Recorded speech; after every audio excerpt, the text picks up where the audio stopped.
ബീബി റളിയല്ലാഹു തആല അൻഹയ്ക്ക് 29 വയസ്സായി. ഒരു ദിവസം കുളിച്ചൊരുങ്ങിയിട്ട് വീട്ടിൽ നിൽക്കുകയാണ്. 29 വയസ്സേ ഫാത്തിമയ്ക്കുള്ളൂ. നിന്നെ പോലെ 40, 50, 60 വയസ്സൊന്നുമില്ല. ആകെയുള്ളത് 29 വയസ്സ്. ആ 29 വയസ്സുകാരി കുളിച്ചൊരുങ്ങിയിട്ട് വീടിന്റെ വാതിലിൽ നിൽക്കുകയാ. ഉമ്മ നിന്നതുപോലെ, ഖദീജ ബീവിയായ തന്റെ ഉമ്മ കുളിച്ചൊരുങ്ങി നിന്നതുപോലെ ഉമ്മ 65-ാമത്തെ വയസ്സിലാണ് കുളിച്ചൊരുങ്ങിയിട്ട് നിന്നത്. ഫാത്തിമ ബീവി 29-ാമത്തെ വയസ്സിൽ കുളിച്ചൊരുങ്ങി നിൽക്കുകയാണ്. അലിയാർ തങ്ങൾ വീട്ടിലേക്ക് കടന്നു വന്നു. അവിടെ നിന്ന് സലാം പറഞ്ഞു. സലാം അടക്കി ചിരിക്കുന്ന മുഖത്തോടെ സ്വീകരിച്ചു.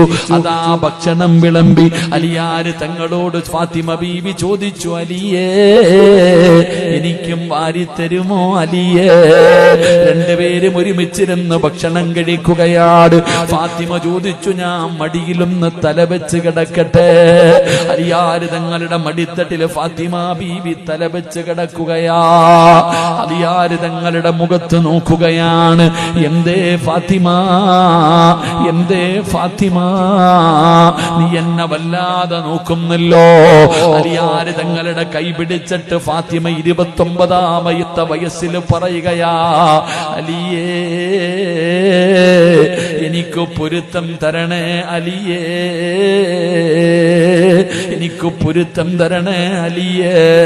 എന്റെ മരണമടുത്തിരിക്കുകയാണ്, എന്റെ മരണമടുത്തിരിക്കുകയാണ്.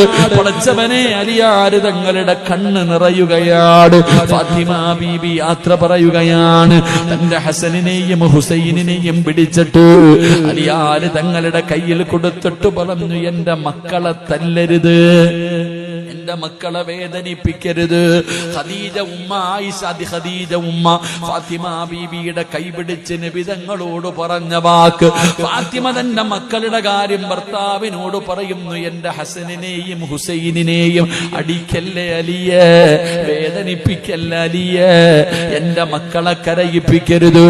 പടച്ചവനെ, അതാ ഫാത്തിമ ബീബി റളിയല്ലാഹു തആല അൻഹ പറയുകയാ, വഅദ് കേൾക്കാമെന്ന പെങ്ങളെ, വഅദിന് വരുമ്പോഴും തലമറയ്ക്കാൻ നിനക്ക് മടിയാ.